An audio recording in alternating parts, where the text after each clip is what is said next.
Martin Romualdez at Sandro Marcos mukhang nakulangan sa performance ni Saldico sa pagnanakaw, kaya ang ipinalit ay mas matindi pa kay Lupin Mangupit.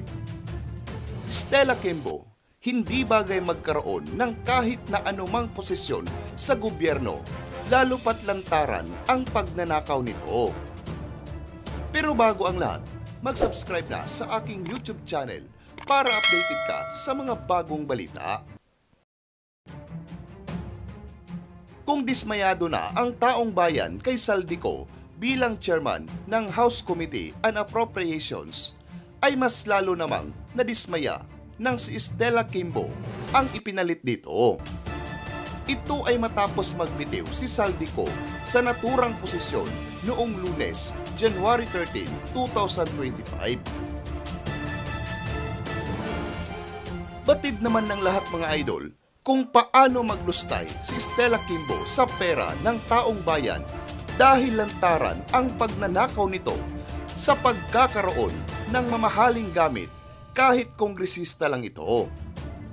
Madami din itong hininging budget mula sa House of Representatives para sa kanyang bayan, ngunit wala halos ebidensya na may napagawa ito. Ayon pa sa Facebook post ni Cathy Binag, Sandro Marcos, tanggalin mo lahat ng sumisira sa liderato ng tatay mo kahit pa kaibigan or kamag-anak mo yan if talagang gusto mong magkaroon ng pagbabago. Mas malala pa ang pumalit kay Saldico. Yung pagkakatanggal kay Saldico, baliwala din yon. Patapos na din ang 19th Congress. Tapos na din ang 2025 budget. May nakaw na sila. 2025 budget regarded as the most scandalous budget ever in the Philippine history. Hashtag Philippines worst administration ever. Hashtag corrupt government, corrupt politician. Wala na din news ang pagiging APO chair. Pero 3 years din ginago ni Saldico ang budget. Kota na daw siya, ika nga. Ang teacher na instant bilyonaryo nang umupo sa Kongreso ang pumalit kay Saldico. Good luck sa kaban ng bayan. Hello Dior, Patek, Rolex, EP, RM, Hermes, Chanel, Goyard, McQueen, luxury cards and diamond, gold, and platinum jewelries, etc. etc. Ito naman ang sagot ng mga netizens. Grabe talaga yung pambubudol, tinanggal yung magnanakaw, pinalit naman holdapper. Parehas lang naman pero mas matindi yung kapalit. Yung isa, medyo pa simple, pero yung pinalit, lantaran talaga.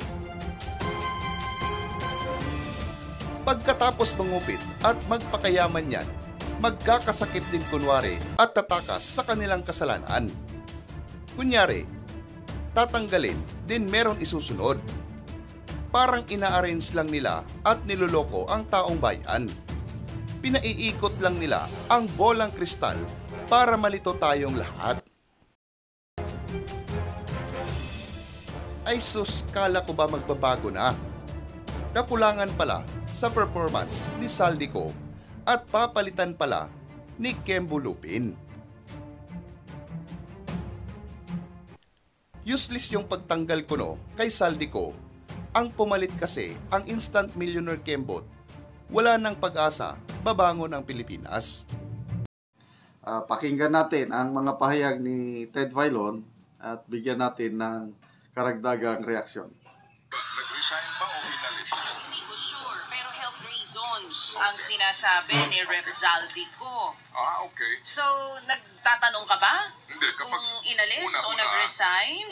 Una po, higit sa lahat po, kapag po may tao, lalo na po sa itong mga naglilingkod sa gobyerno, kapag po nag-invoke na ng health reasons, kailangan po natin respetuhin yan. Amen. Regardless po kung taga saan ka man, anumang panig ka, anumang bakod ng politika nandun ka, kapag po nag-invoke na yan ng health reasons, galangin po natin yan.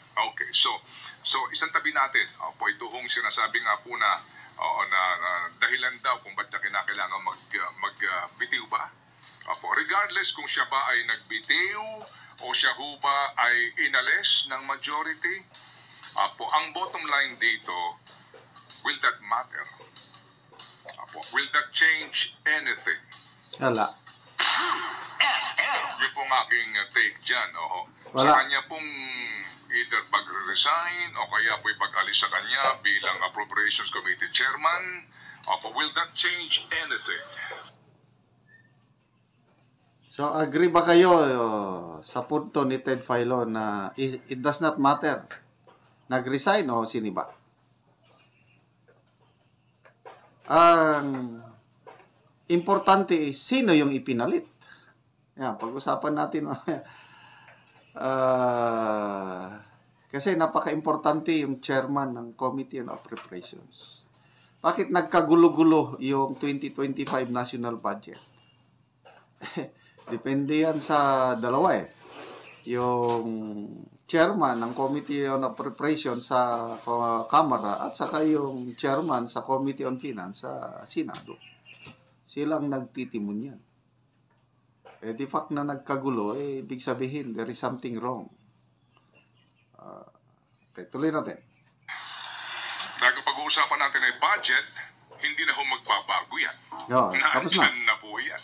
Yan 2025 budget na yan. Wala na ho magbabago dyan.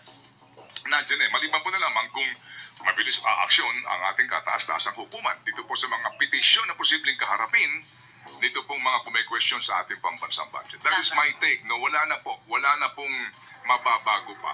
Meron pa ho bang mababago sa appropriations ng bawat distrito sa pambansang budget? Wala na po. Kasi yan po'y nasusulat na. At ang nasusulat ay nagaganap. Ayos na ang buto-buto. Diba? Ang nasusulat ay nagaganap. Ang nasusulat ay nagaganap, pero hindi lahat ng nasasabi ay nangyayari. Yan ang inyong pakatandaan. Okay.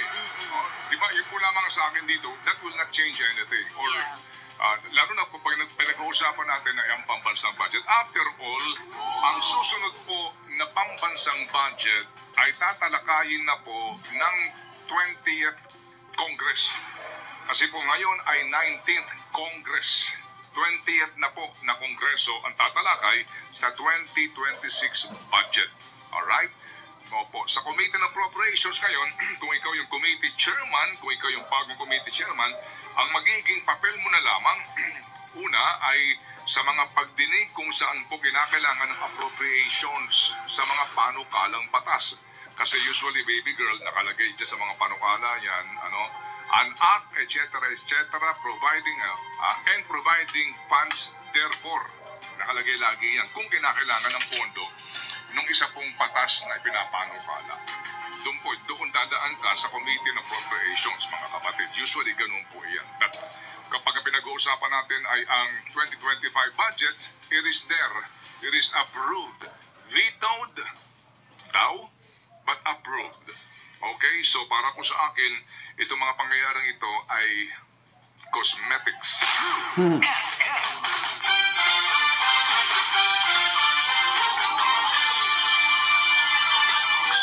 Change topic.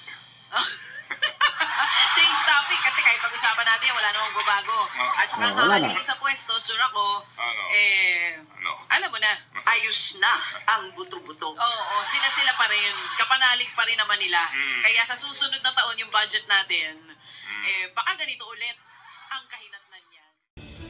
Nakakawalang gana pa rin nga ang gobyerno dahil nagsasalitan lang naman sa pwesto ang mga kawatan sa kaban ng bayan.